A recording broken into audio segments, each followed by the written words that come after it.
Hello everyone and welcome to NCERT maths tips and tricks. आज के इस video में हम देखेंगे क्लास 10 का चैप्टर 5 अरिथमेटिक प्रोग्रेशन।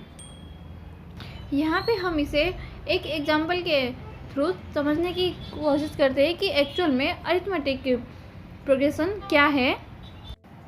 बहुत बार ऐसा होता है कि हम क्वेश्चन तो सॉल्व कर रहते हैं, हमारा आंसर भी आ जाता है, बट हमें एक्चुअल में पता नहीं चलता है कि जो हमने सॉल्व किया है वो एक्चुअल में रियल लाइफ में कहाँ पे यूज़ होता है और कैसे यूज़ होता है, और मतलब उसका एप्लीकेशन क्या है। अगर आपके घर से आपको 500 पॉकेट मनी के लिए मिलता हो और ये जो पॉकेट मनी है वो हर मंथ 10 रुपीज़ इंक्रीज होता जाएगा, तो अभी आपका जो पॉकेट मनी है वो कितना है, 500 है। अगर हर मंथ 10 रुपये इंक्रीज होगा तो अगले मंथ में कितना हो जाएगा, 510 हो जाएगा ये। उसके अगले मंथ में कितना हो जाएगा ये, 520 हो जाएगा। इसी तरह से 10-10 रुपये हर मंथ इंक्रीज होता जाएगा। और अगर कभी आपके दिमाग में ये आता है कि अगर अभी मेरा पॉकेट मनी 500 रुपीज़ है तो अगले साल या 12-13 महीने के बाद मेरा पॉकेट मनी कितना होगा। तो इसके लिए हम कैसा है, हर बार 10-10 ऐड करते हुए नहीं जाएंगे। तो इस टाइप के जो नंबर का सीरीज़ होता है उसको ही बोलते हैं अरिथमेटिक प्रोग्रेशन। इस तरह से वो हर मंथ बढ़ता हुआ जाएगा, फिक्स अमाउंट इंक्रीज होता जाएगा। तो यहाँ पे जो फर्स्ट इंस्टॉलमेंट होता है, जो पहला नंबर होता है वो हमेशा ए होता है, और ये दोनों के बीच में जो डिफरेंस है, मतलब हर मंथ जो एक फिक्स अमाउंट इंक्रीज होता जा रहा है उसको बोलते हैं डी। ये जो है वो फर्स्ट टर्म है, ये जो है वो सेकेंड टर्म है, ये जो है वो थर्ड टर्म है। अगर हम यहाँ पे फर्स्ट टर्म की अगर बात कर रहे हैं तो n का वैल्यू 1 है। अगर हम यहाँ पे 10th टर्म की बात कर रहे हैं तो n का वैल्यू 10 हो जाएगा। अगर हम 12th टर्म की बात करेंगे तो n का वैल्यू 12 हो जाएगा। इसी तरह से n जो है वो नंबर ऑफ टर्म रहता है। जो इस टाइप का सीरीज कभी भी रियल लाइफ में अगर फॉर्म हो रहा है कहीं पे तो उसको ही बोलते हैं अरिथमेटिक प्रोग्रेशन, जिसमें कि एक नंबर ऑफ टर्म रहेगा, जो मतलब एक सीरीज रहेगा नंबर का, उसमें जो डिफरेंस है वो हमेशा सेम रहना चाहिए, तभी वो अरिथमेटिक प्रोग्रेशन बनेगा। अगर डिफरेंस सेम नहीं आ रहा है तब तो वो नहीं बनेगा। डिफरेंस इसमें फिक्स है कि वो सेम ही होना चाहिए। अब यहाँ पे जो डिफरेंस है वो डी है। अगर यहाँ पे फर्स्ट टर्म ए है और मुझे सेकेंड टर्म फाइंड करना है तो सेकेंड टर्म में क्या आएगा, जो फर्स्ट टर्म है उसमें डी ऐड कर देंगे, जो डिफरेंस आया है अपना, जो इंक्रीमेंट है हर मंथ फिक्स आ रहा है, और उसको ऐड कर देंगे तो हमें सेकेंड टर्म मिल जाएगा। ए प्लस डी, ए मतलब हो गया यहाँ पे 500 और जो डी है वो 10 रुपीज़ है, तो दोनों को ऐड कर देंगे तो ये सेकेंड टर्म आ रहा है। सेम अगर थर्ड टर्म अगर हम फाइंड करेंगे तो कितना आ जाएगा, a प्लस 2d। यहाँ पे a जो फर्स्ट टर्म है 500, उसमें ही अगर हम 20 ऐड कर देंगे, 20 मतलब जो d है अपना 10 रुपीज़ उसका डबल कर देंगे तो वो हो जाएगा 20। तो a प्लस 2d करेंगे हम तो ये टर्म आ जाएगा। सेम यहाँ पे जो फोर्थ टर्म रहेगा वो कितना रहेगा, 530।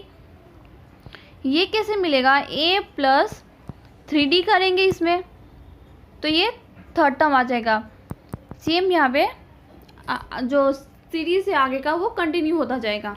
अब हमें ये दे रखना है यहाँ पे कि ये जो टर्म आ रहा है a plus D, a plus 2d, a plus 3d, ये जो टर्म आ रहा है यहाँ पे उसके बीच का डिफरेंस क्या है, ये किस पैटर्न में आगे कंटिन्यू हो रहा है। जो फर्स्ट टर्म है और जो ए है वो हमेशा सेम रहता है। जो सेकेंड टर्म होगा वो यहाँ पे a2 हो जाएगा।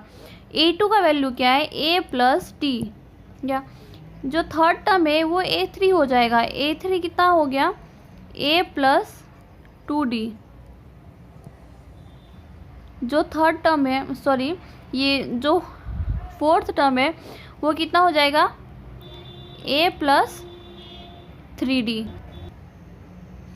अब हमें यहाँ पे देखना है, अगर यहाँ पे A का वैल्यू 2 है तो यहाँ पे D के साथ में कुछ नहीं आ रहा है, मतलब 1 आ रहा है। A के आगे यहाँ पे अगर 3 है तो यहाँ पे D के साथ जो आ रहा है नंबर वो 2 आ रहा है। यहाँ पे A के साथ अगर नंबर 4 है तो यहाँ पे D के साथ में नंबर 3 आ रहा है, मतलब एक डिक्रीज आ रहा है ना। तो यहाँ पे अगर ये यहाँ पे टर्म है 1 2 3 4, उसको हम लोग n अगर कंसिडर करेंगे, an, तो ये क्या हो जाएगा, ये जो यहाँ पे फर्स्ट टर्म तो सब में फिक्स है, a ही आ रहा है, यहाँ पे भी a है, यहाँ पे भी a है, तो ये a हो गया फर्स्ट टर्म। फिर d भी यहाँ पे सब में फिक्स ही है, यहाँ पे d है, यहाँ पे d है, यहाँ पे d है। यहाँ पे हम a1 को a प्लस 0d भी बोल सकते हैं। फर्स्ट टर्म तो फिक्स होता है, उसके बाद में d सब में ऐड होते जाता है, तो यहाँ पे d भी फिक्स है।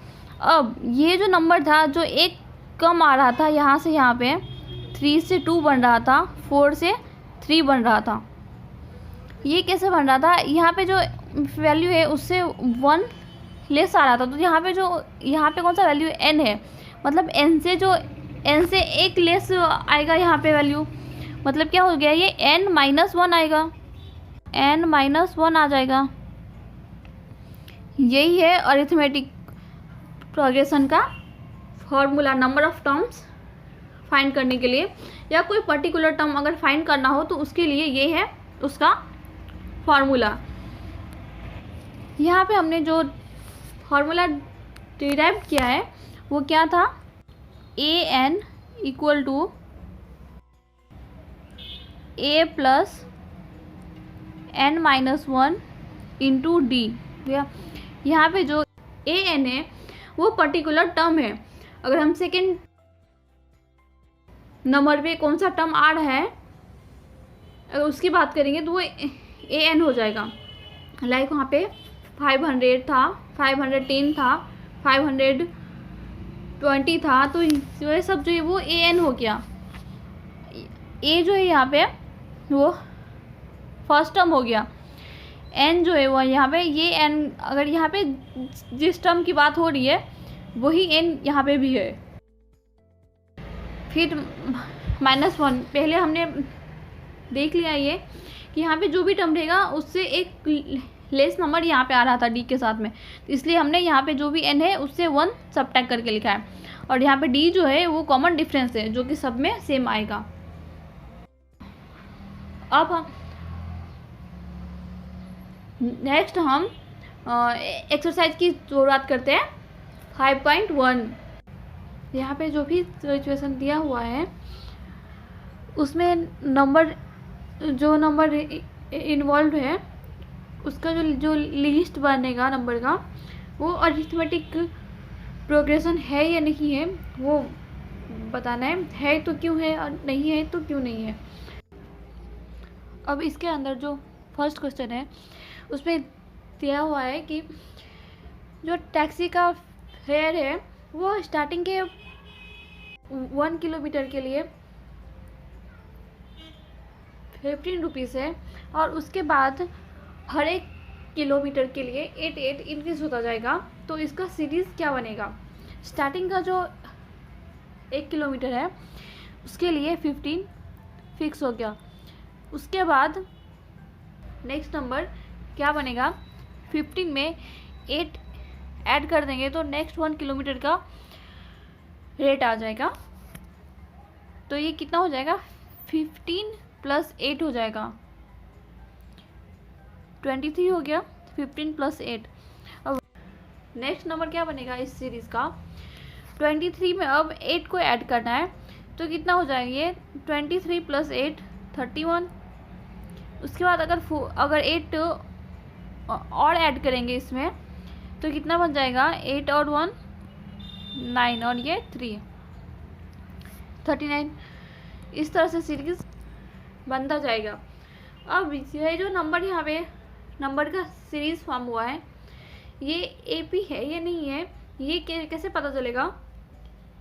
इसमें जो अगर इसका जो डिफरेंस है सब में सेम आएगा, दो कंसेक्यूटिव टर्म का, एक के बाद जो एक दूसरा टर्म है उसका अगर डिफरेंस सेम आएगा सब में, तब वो सीरीज अरिथमेटिक प्रोग्रेशन कहलाएगा।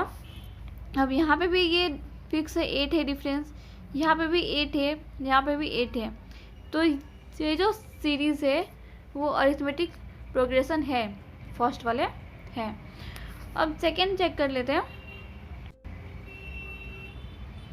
यहाँ पे एक सिलेंडर में हवा भरा हुआ है और उसको खाली करना है वैक्यूम पंप की हेल्प से। सिलेंडर में से जो भी एयर रिमूव होगा उसका एक मेथड दिया गया है, यहाँ पे प्रोसेस दिया गया है कि कैसे रिमूव करना है। जो भी जितना भी एयर उसमें से रिमूव होगा उसका 1/4 सबट्रैक्ट होता जाएगा। 1/4 ऑफ द रिमेनिंग एयर जो भी रहेगा वो उसमें से सबट्रैक्ट करते जाना है। तो स्टार्टिंग में अगर हम लेट कर लेते हैं कि उसमें उस सिलेंडर में जो एयर का अमाउंट रहेगा वो 1 रहेगा, तो उसके बाद वाला जो भी उसके बाद उसमें से कितना निकलेगा स्टार्टिंग में तो यहाँ पे 1 है, उसके बाद उसमें से 1/4 निकल जाएगा, तो यहाँ पे 1 माइनस 1/4। अब इसको सॉल्व करेंगे तो ये कितना हो जाएगा, 4 माइनस 1 मतलब 3/4 हो जाएगा ये। तो नेक्स्ट नंबर क्या आ जाएगा, 3/4।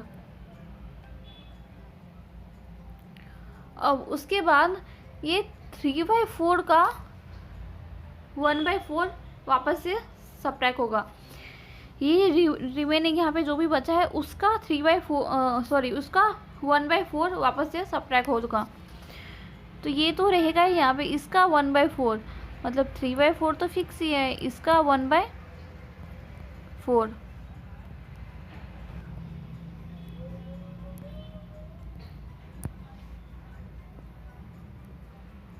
थ्री बाई फोर का 1/4 सबट्रैक्ट होगा,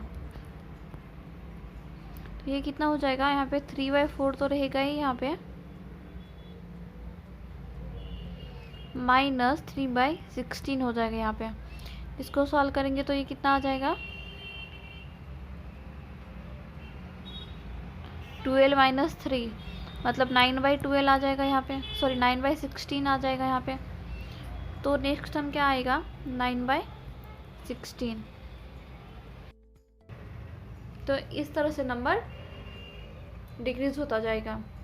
अब ये दोनों के बीच का डिफरेंस और ये दोनों के बीच का डिफरेंस यहाँ पे क्लियरली दिख रहा है कि सेम नहीं आएगा। तो ये जो नंबर का सीरीज बनेगा यहाँ पे, तो वो एपी में नहीं होगा, ये एपी में नहीं होगा ये टर्म।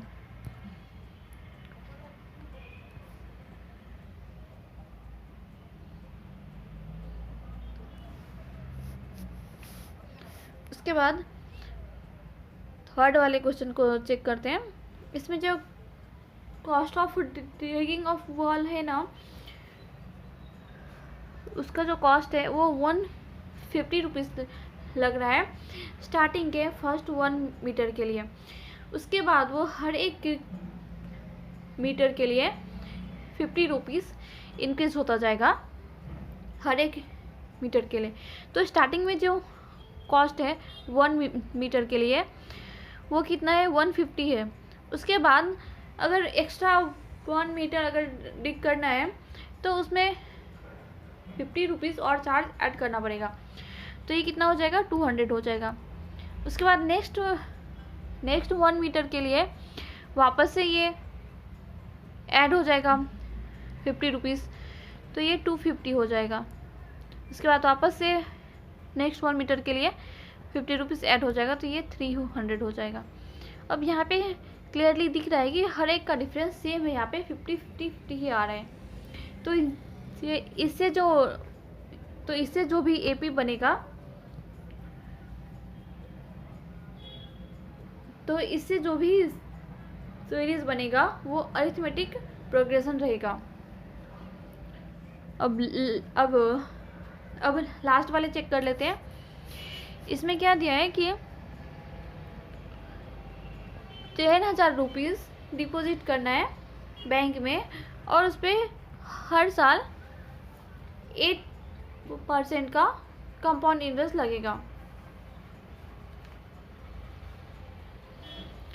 अगर हम स्टार्टिंग में 10,000 डिपॉजिट करते हैं और उस पर हर साल 8% का कंपाउंड इंटरेस्ट मिलेगा, तो कंपाउंड इंटरेस्ट का मतलब क्या है? इंटरेस्ट के ऊपर भी इंटरेस्ट लगता है, तो वो कंपाउंड इंटरेस्ट हो जाता है।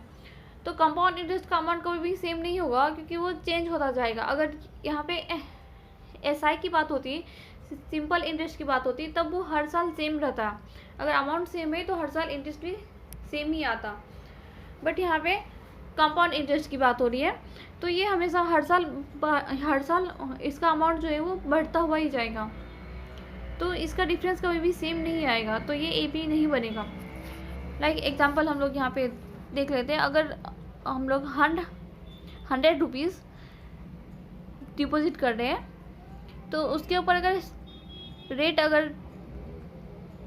अगर 10% है, तो नेक्स्ट ईयर जो है वो अमाउंट कितना हो जाएगा? 110 हो जाएगा। उसके बाद जो है वो उसके बाद का नेक्स्ट ईयर अमाउंट कितना हो जाएगा? अब इसका 10% कैलकुलेट करना है, ना कि इसका।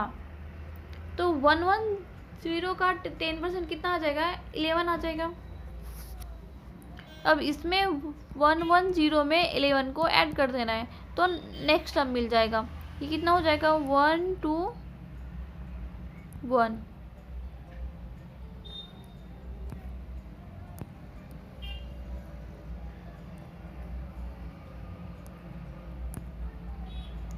अब यहाँ पे क्लियरली दिख रहा है कि जो डिफरेंस है वो सेम नहीं है। यहाँ पे जो डिफरेंस आ रहा था वो 10 का था, यहाँ पे जो डिफरेंस आ रहा है वो 11 का आ रहा है। तो ये जो डिफरेंस है यहाँ पे वो हर टर्म में इंक्रीज होता जाएगा आगे, इसलिए ये जो है सीक्वेंस, तो इसलिए यहाँ पे जो सीरीज बनेगा वो एपी नहीं होगा। अब यहाँ पे सेम एक्सरसाइज का क्वेश्चन नंबर 2 सॉल्व करते हैं। इसमें क्या दिया है कि फर्स्ट 4 टर्म फाइंड करना है एपी का, और यहाँ पे फर्स्ट टर्म और कॉमन डिफरेंस दिया हुआ है। अब क्वेश्चन नंबर 1 में क्या है? जो ए है वो 10 है, मतलब जो फर्स्ट टर्म है वो 10 है, और जो कॉमन डिफरेंस है वो भी सेम है, 10 है। तो जो ए है वो कितना हो जाएगा? फर्स्ट टर्म 10 हो जाएगा। अब सेकेंड टर्म कितना हो जाएगा? सेम, ये जो ए है उसमें डी को ऐड कर देंगे, तो 10 प्लस डी कितना हो जाएगा? 20 हो जाएगा ये। अब सेम जो A2, ये A2 था, यहाँ पे जो A3 है वो कितना हो जाएगा?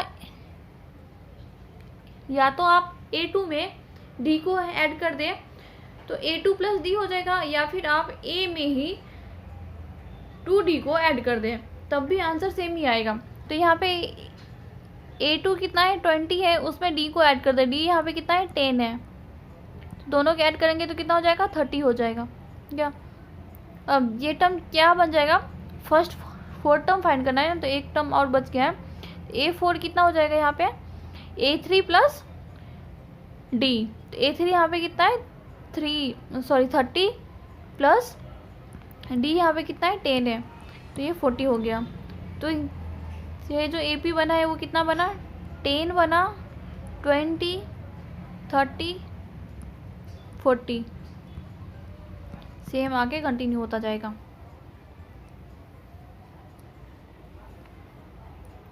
अब सेकेंड देख लेते हैं। यहाँ पे सेकेंड का फर्स्ट टर्म क्या आएगा? -2।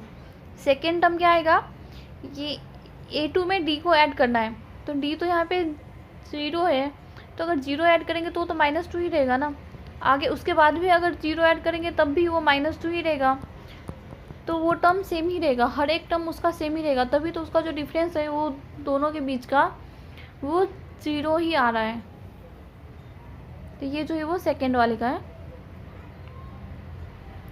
जो थर्ड है उसमें भी A दिया हुआ है और D भी दिया है, तो थर्ड वाले का क्या बनेगा, यहाँ पे फर्स्ट टर्म तो फिक्स है 4 ही रहेगा, सेकेंड टर्म क्या है उसमें -3 करना है, तो 4 - 3 कितना हो जाएगा, 1 हो जाएगा। अब थर्ड टर्म के लिए क्या करना है, सेकेंड टर्म में D को ऐड करना है। जहाँ पे सेकेंड टर्म क्या है 1 है, उसमें D को ऐड कर देंगे, D क्या है -3 है, तो 1 - 3 कितना हो जाएगा, -2। अब सेम थर्ड टर्म यहाँ पे क्या है -2, उसमें D को ऐड करना है, D माइनस में है, तो ये -2 और -3 कितना हो जाएगा, -5 हो जाएगा। अब ये आपको क्लियर होगा ऐड कैसे करना है इसको। ये हो गया स्टार्टिंग का फर्स्ट 4 टर्म।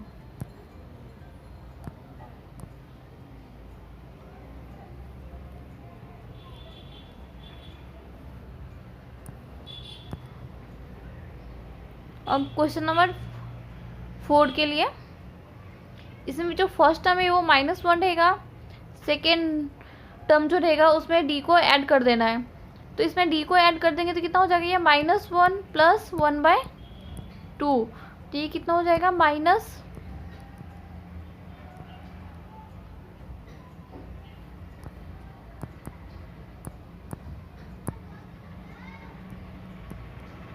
यहाँ पे कितना हो जाएगा, -2 + 1, -2 + 1 कितना होता है, -1/2, तो जो सेकेंड टर्म है वो कितना हो जाएगा, -1/2 हो जाएगा।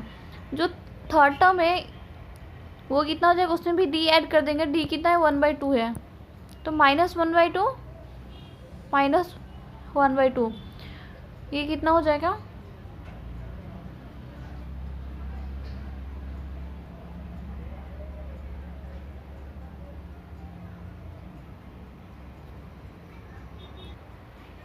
यहाँ पे D जो है वो प्लस में है, तो ये प्लस हो जाएगा।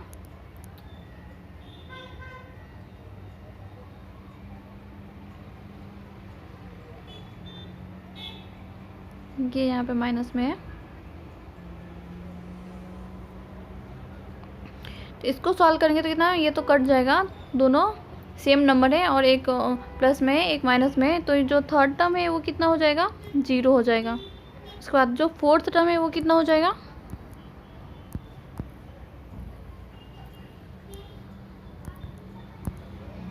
फोर्थ टर्म में मतलब जो थर्ड टर्म है उसमें D को ऐड कर देंगे, तो D कितना है 1/2 है, तो इसमें D को ऐड करेंगे तो कितना हो जाएगा, 1/2 ही रहेगा ये तो। अब ये जो ये यहाँ पे था, ये था फर्स्ट क्वेश्चन, ये यहाँ पे था सेकंड क्वेश्चन, ये यहाँ पे था सेकंड क्वेश्चन, ये यहाँ पे था थर्ड क्वेश्चन और ये था फोर्थ क्वेश्चन। अब ये जो लास्ट वाला क्वेश्चन है वो आपके लिए, आप खुद से ट्राई करें, सॉल्व करने की कोशिश ज़रूर करें। अगर आपको नहीं समझ में आ रहा है तो आप कमेंट में ज़रूर पूछ सकते हैं। इसमें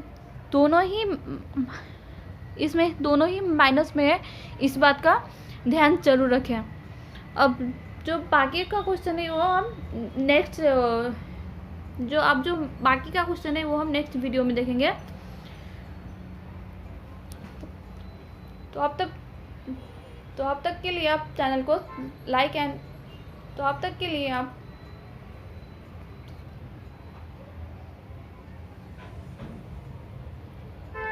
लिए आप चैनल को सब्सक्राइब जरूर कर लें। And thanks for watching my video.